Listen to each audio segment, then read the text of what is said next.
television studio, this is Xavier News. Your campus, your region, your world. This is Xavier News.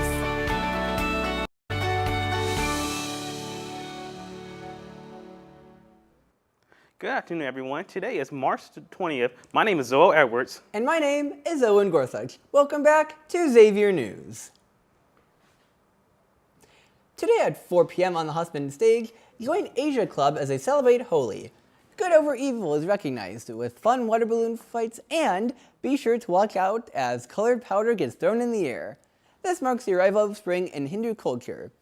Various food and treats will be provided by Asia, so stop by to leap into spring.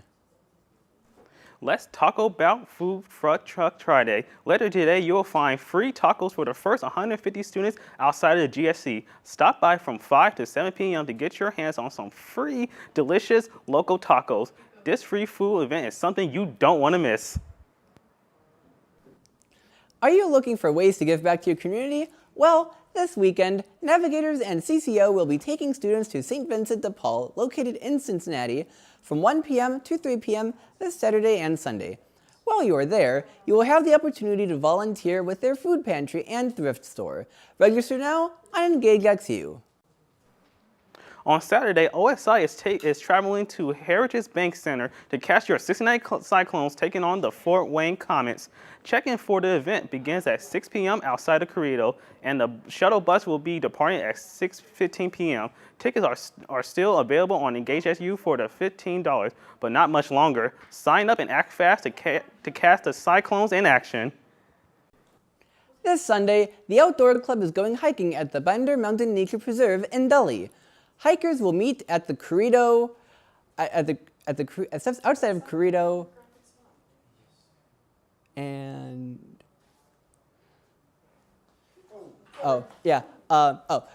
sorry, technical difficulties.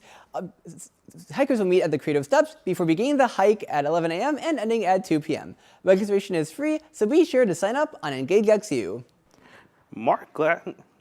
Mark Glasness is Xavier's annual fundraising campaign that happens on March the 3rd and March the 4th this year. The DIF program raised $21,238 from a total of 205 donors. The DIF program created the following video to share their appreciation to all who contributed to the future of filmmaking. Let's take a quick look. DIF program, we're all for one. All for one. All for one. Thank you for your generous donation. We really, really appreciate it. Thank you for your donation. Thank you. Thank you for donating. Thank you.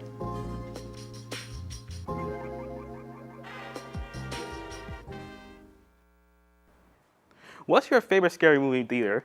This weekend at the Sharonville Convention Center, you will meet tons of horror stars at the Horror Hound Weekend. Original Ghostface Matthew Lillard and Skeet Ulrich will be at attendance, along with stars like David Arquette, Ralph Macchio, and Danny Trejo. Tickets are on sale now. Get them before they slash away. This Saturday, the Kentucky Symphony Orchestra is performing Art and Anxiety at Northern Kentucky University. The orchestra will be performing hits from the 1760s and 1770s that highlights themes of conflict and creativity. The performance is from 7:30 p.m. to 9:30 p.m. and tickets are still available. Prices range from $19 to $35 depending on the seat. If you are a fan of classical music or revolutionary history, you should check it out.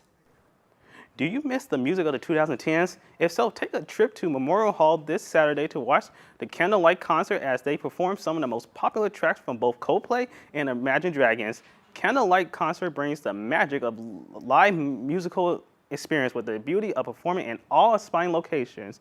But hurry, tickets are selling out fast for this one-of-a-kind event.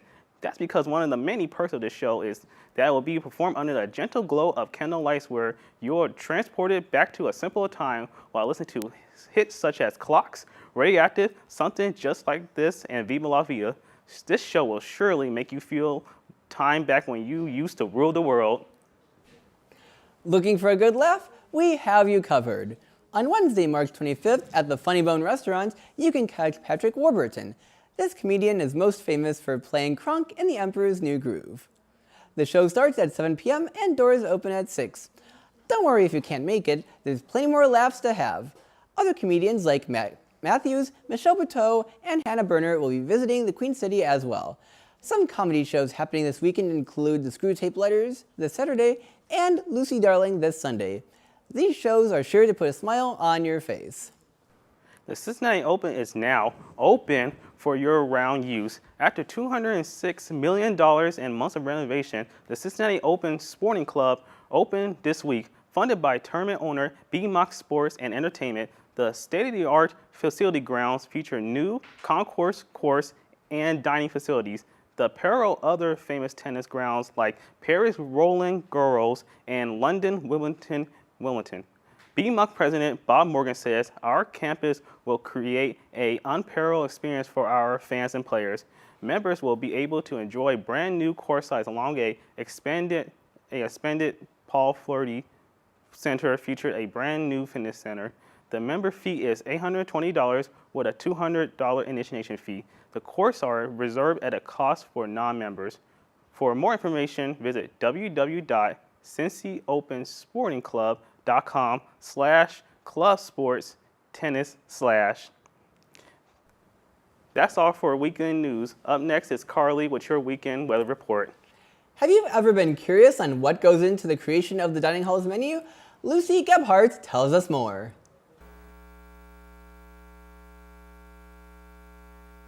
Hello, my name is Martinez Avery. I am the production manager at Xavier University at Hawk Dining. Basically, my job title is to manage the production of the kitchen as far as quality, taste, looks, texture, everything within that nature. We come up with the menus based by the stations. Like we have a salad bar, which mainly is salad all day. We have a home style line, which we serve breakfast, lunch, and dinner. That meal changes 3 times a day, every day, 7 days a week. That's how we basically come up with what we gonna eat. Like for home style, it's more like savory cooking, mama's kitchen. It might not be exactly mama's kitchen, but it's close to it. So, and then we got a grill area also, burgers, french fries, hot dogs, things within that nature. And then we also have a cantina station, which is a student favorite because they get quesadillas, tacos, wraps, bowls. And then you keep going around the cab, we have a pizza station, pepperoni, cheese pizza, a specialty pizza every day.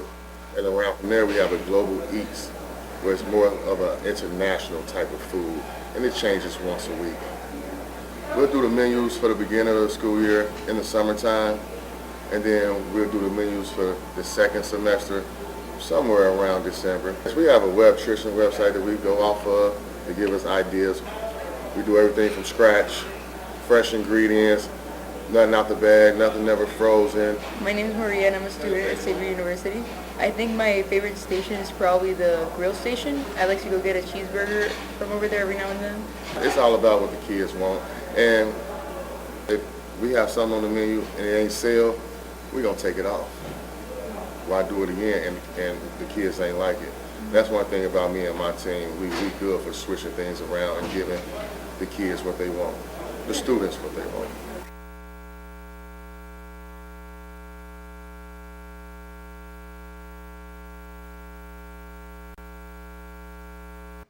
Hi, I'm Carly Phelan, and this is your Xavier News Weekend Weather Report. It's finally starting to feel like spring. Make sure to get outside and soak up some rays. Today is Friday, March 20th. We have a high of 74 and a low of 51. Tomorrow, on Saturday, we have a high of 72 and a low of 48. And much gloomier news, on Sunday, we have a high of 82 and a low of 56 with a slight chance of rain. That's all for your weekend weather. We will be right back with Mate and Grace for your pop culture segment. Before we head to them, let's see what underdog team Xavier students think will win this year's March Gladness.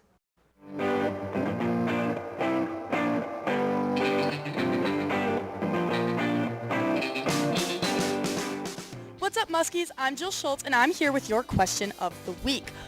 What underdog team do you think is going to break some brackets in March Madness this year? I'm thinking Santa Clara. Let's see what other people think. I'm here with Ellison. And what underdog team do you think is going to break brackets this year? I'm gonna go with the Clemson Tigers. Good choice. I'm here with. Johnny. And what underdog team do you think is going to break brackets this year? McNeese. I'm here with. Cooper. And what underdog team do you think is going to break brackets this year? South Florida. Ooh. It's got to be VCU. Good answer. Idaho. Okay, good choice. I'd have to say Miami, Ohio. Miami, Ohio, Cinderella story. Good answer. I'm going with Villanova this year. Big V, baby. Let's go. Big East. And we're looking at the women's bracket now. Who do you think is going to break some brackets this year? University of South Carolina, baby. Go Caw. Woo, good choice.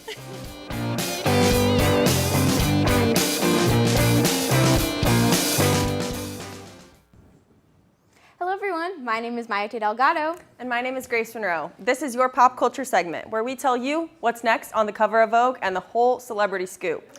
Wow, can we just say that pop culture is going to be a juicy one because reality TV has really gone down in flames this week. Yeah, so to start off a little milder, Love is Blind reunion recently happened, and it was the Ohio season, which was really exciting. I thought it was super fun. It was. And I liked a lot of the couples for the most part, but I was very glad to see that my personal favorite couple, Vic and Christine, were still together, and unfortunately the only ones, even though they ended up being the only ones also not to make the Cabo trip.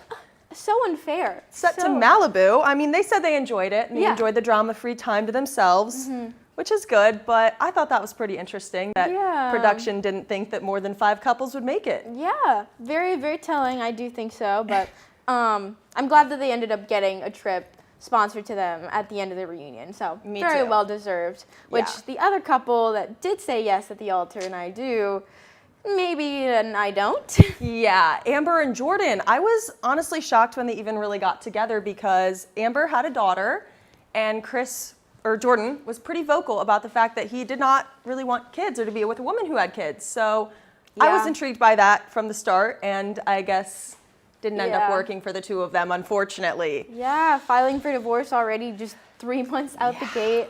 Not great, which divorce papers ideally haven't been finalized at this point, which is raising a couple red flags on both of their ends. So we'll see. We'll see what happens with that.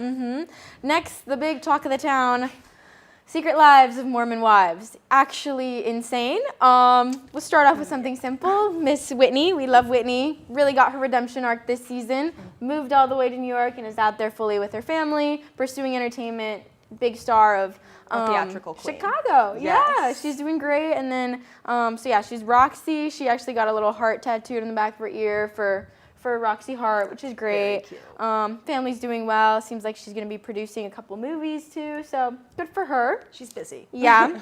Another old school villain was Demi. Demi refused to film all interviews. Very awkward. Very awkward. Editors kept in an empty chair and kept cutting back to it, which I thought was kind of hilarious, honestly. But very much warranted after the whole Marciano debacle, maybe potential affair. She's getting sued? Yeah. So now she's getting sued with her husband along with production after, defamation. So hate when that happens. Yeah. Which, on to the next big talk of the town, Miss Taylor Frankie Paul. Miss Taylor Frankie Paul. I was rooting for you, Taylor, but this is more than just messy girl behavior. Oh, that video was absolutely insane. Yeah. And the backstory behind it is even a little more insane. Yeah, Dakota, her baby daddy, sold the video to TMZ of them getting into an altercation, which ended up being a lot more with her throwing chairs at him. One of them landed on her kid. A lot of drama. I mean, hoping the best for them, but it's very, very messy. And now production for season 5 is even on hold, which all of the girls are refusing to film, which is very scary, very telling. I mean, even Hulu has them forcibly taking psych evals. So, and with the season 5 of Mormon Wives being put on hold, The Bachelorette has also been canceled, unfortunately, this season. They have already recorded everything, but they are deciding to take it off the air, which is a big hit for ABC and will likely upset a lot of people. But I think with everything that's been going on, makes sense. Yeah. She was seen with Doug from The Bachelorette. So, I mean, it's just like the first time in Bachelorette history where like the girl has been seen with a contender afterwards, which felt like ABC was trying to, you know, cover up some Yeah, things, trying give to us scoot some things hope. along. But ultimately, you know, sponsors ended up pulling away. ABC pulled the plug on all of it. I mean, she was seen even taking roses in the trailer, so kind of a hot mess. I hope to see it eventually. I hope that they do eventually release it, but I'm sure violence allegations are not the to be greatest look taken right now. lightly. So yeah. Yeah, I mean, she was even seen at the Oscars in interviews, and she was asked the age-old question of, "Are you happy now?" which is Bachelorette secret code for did you stay with the man or not? And she said, right now, yes, which I think is sort of alluding to she's probably not. So, I mean, we'll see. We'll see. More is yet to be unfold, and we'll stay tuned. But yeah. Well, breaking news was reported on Instagram today that Chuck Norris unfortunately passed away yesterday on March 19th. The legendary actor and martial artist died at the age of 86. He was most well known for roles in Walker, Texas Ranger, The Way of the Dragon, and his cameo in Dodgeball. Norris's family announced his passing, saying the love and support he received from fans around the world meant so much to him, and our family is thankful for it. Our thoughts and prayers are with his family. Well, that's all from Who's With Who, Who's Wearing What, and the latest gossip. But don't leave just yet. Up next is Gus with your weekend sports report.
Friday Muskies, my name is Gus Cornwell and welcome to your weekend sports report. Let's get right into it.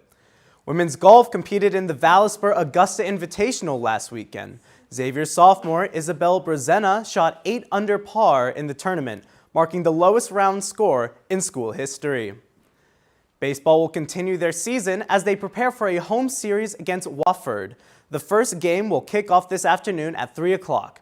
In international news, the World Baseball Classic finished with an exhilarating game where Team USA took on Venezuela for the championship. After Team USA tied up the game late, it was Venezuelan infielder and Cincinnati Red Eugenio Suarez who hit the game-winning double to secure Venezuela's first ever World Baseball Classic win in their first ever appearance. Congratulations to Team Venezuela on their miracle run to finish out what has been a fantastic competition, to say the least. In other Xavier news, the men's basketball team touched down in New York for the Big East tournament.